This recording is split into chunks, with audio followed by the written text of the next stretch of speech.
I was thinking of that song, I Ain't Mad At You by Tupac. You know, that's a sample of a DeBarge song, sung by Bunny DeBarge, L DeBarge, all of the DeBarges. And then, so let's see, that song's originally by DeBarge, called The Dream. Awesome, awesome classic. And then I think Blackstreet, like in the 90s, they sampled it. Don't leave me, girl. That Blackstreet and Teddy Riley, something like that. They sampled it. No, yeah, they sampled it. I'm trying to remember. Was I Ain't Mad At You before? About Tupac before Blackstreet sample. I don't know. All this stuff is so long ago, back in the 90s when when the music was really moving. And I think all of the eras have a music for the generation, even now for the generation. I know this generation suffers a lot of hate because there's a lot of auto-tune, a lot of this, a lot of that, and not a lot of originality. In the 70s, 60s, all the way back then and further back, everything was live in the studio. So that's why even now I hear those old 70 classics, like you're really hearing like instruments. There was a documentary called Funk Brothers, and I think they did all the Motown stuff, playing in the basement. Awesome documentary, awesome musicians, playing on a clay floor, right down to the tambourine man. So that tambourine you hear in like all of the Motown songs in the 60s and 70s. Dun, dun, dun, dun, dun, dun, dun, dun, dun, and all of them songs. It was a tambourine man, and it was awesome because there was no metronome, like tick, tick, tick, tick, none of that. Just perfect timing, no drum machine, So you're talking about truly Funk Brothers, gifted. And so when you hear a lot of the old songs, you're hearing like all of the 70s hits, the Stylistics, Frankie Beverly, Delphonics, Sly and Family Stone. I mean, we could go on and on and on. All of James Brown, the JBs, hit, bam, bam, bam, bam, all them breaks, and, Earth, Wind and Fire, the Gap Band, Zap Band. Oh, man, I could just, and then all of the jazz, Joe Sample, the Jazz Crusaders, George Duke, even way back, Oscar Peterson, and, just all of the classics, Duke Ellington. They're playing orchestration, you know what I'm saying, like a full orchestra, like those old movies. You're hearing those strings, ding, ding, ding, ding. Those are real strings. Yes, today is awesome. You get on the keyboard. This is just a digital piano, This is just a digital piano, but a keyboard has like 1,000 or more sounds with high polyphony. So the sample patches, they really sound like live instruments, plus with that clean clarity. But it's not live. You know what I mean? It's kind of like a robot. It's like, man, he can do this. He's helping the doctors with surgery. It could deliver a baby. But it's not human. You know what I mean? It's just like, that's close and awesome and like, wow. But it's not like authentic. You know what I'm saying? So it's artificial.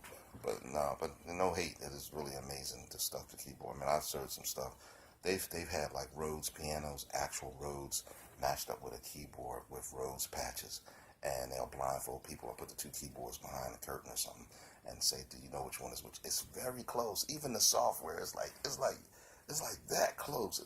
You know what I mean? It's like bumper to bumper, but not touching. It's just that close. You know what I mean? So one day they really will have it. And I thank God for the technique to be able to sample something. Because one blessing about the new softwares and instruments, you ain't got to do all that repair. Your Rhodes break down, you got to take the case off. Your piano go down, you got to get in there and tune it. The keyboard, nah, maybe go change the battery, power charger. Only thing is, that keyboard. I ain't talking about no little keyboard at the pawn shop, which is cool to play on and keep your chops. But them keyboards can start at $1,000, not a grand piano. Start at $1,000 a stack, and easily jump up to $20,000. You know what I mean? Easily. Then if you like gigging, and you got like 3 keyboards stacked there, 2 there, and 1 in front of you. All this auxiliary, a mic in your hand, a mic on your head. It gets very expensive. And then you talking your rigs, like your amps. Yeah, a good one. Yeah, you can spend easily $5,000 on like a stage one. You're touring, you know what I'm saying? Then monitors and all that stuff is, you can easily get into like close to $100,000. And then if you got like the Mac up there, hooked up your software and all, it just gets like crazy. So if you're a humble poor guy like me, you just keep it simple. No, I'm just joking. But anyway, back to the topic. They like the original stuff that we like in the 70s. And then in the 80s, they start bringing out some keyboards like the Yamaha DX7. So you're hearing stuff like Prince. 1999. Don't mind me. Us musicians, we geek out like that. But yeah, so you're hearing like that, So it really was happening in the late 70s, even the early 70s, because you're hearing Stevie like playing the move on top of the Rhodes, and he's the early electronics, just jamming, So, but yeah, man. So it's kind of like, yeah. So now everything is software, like, so you don't have. See what I like about, that's why when you go to a concert, you get that like euphoria, like, oh, this is so awesome, listen to it, oh, my favorite artist is in front of me, oh my God. Like, you really trip because it's coming through the amplification, and you got like a band up there. It might be a 3-piece, could be a 5-piece, could be a 10-piece band with brass section. The main thing is you got a meeting of the minds taking place. These musicians, they done already rehearsed, they know the music, they're playing it. A lot of them are so funky, they're just like improvising and jamming, not, I must have my music, I can't play unless I'm reading my music. They're not playing like that, they're just grooving. Everybody's like, let's groove tonight. It's all in a vibe, and that's what I like. So that's how it was in the 70s. Then towards the late 70s, the drummer in the studio, they was like, take the cymbals off. Don't play too much hi-hat, like, don't do too many open and close hi-hats, just, and don't hit no cymbals like, or no floor toms or tom-toms. In the 80s, they came back with the digital stuff. That was the early digital drums. They brought it back. But in the 70s, they stopped it because, not for like no really mean reason, but when you were recording and you were putting it out on record, after going from reel to reel, you putting it out on record before CDs. I know for you young kiddies, it's like, huh? When was that? 70 AD? Yeah, it was 70 AD. I'm just joking. But back then, so when the stuff was pressed and recorded, you wouldn't hear like toms if you noticed some of the late music. Because I was like, yo, I forgot about, like, they was like, nobody was like the early stuff, the early 70s. You hearing somebody on the chops on the drum. I was a drummer for a long. I was a born drummer, like a prodigy, and then I just like stopped playing. Graduated high school, service, life happened, had children, blah blah blah. Then the Lord called me. Start playing in church, gigging, playing with like, man, some of the top musicians that they was blowing my mind. I used to just be like, okay. Then I would meet some drummers like, no, I'm not playing after you because you are the bomb, and I'm not gonna embarrass myself. That's how great they were, you know what I mean? Even though people's like, yo, you nice, I was like, yeah, but that guy's like, you know. So, but that's the love we have for each other. Then we hook up and start gigging and laughing together and stuff. You get on, no, you get on. Let me play the next song. Then, you know, we have fun. So in the church circle, usually everybody knows everybody, or bumped into somebody or knows someone. So, oh, he plays so-and-so church. He used to play my songs. All that kind of stuff. Then you always got the one, man, he stopped paying me, so I don't play for them no more. All that crap. But anyway, back to the instrumentation. So back then, in the 70s, you're hearing singers, like real singers, in the studio, man. That is awesome, like harmony. You know, like you watch some of the old Stevie stuff. He's got his, like, the girls in the back. You know what I mean? And they like hitting harmonies like ridiculous. You know what I mean? With early equipment. No real, like, studio cleanness pan. Just like on a 4-track or an 8-track. Like, I'm talking ADAT cassette, reel to reel, coming out clean. That's how you know folk was, like, real singing. You know, I've seen people, and I'm sure you have too, especially on a church front, stand up in the pew. Here's the organ up at the pulpit, louder than I don't know what. And sisters just get up, start singing with no mic.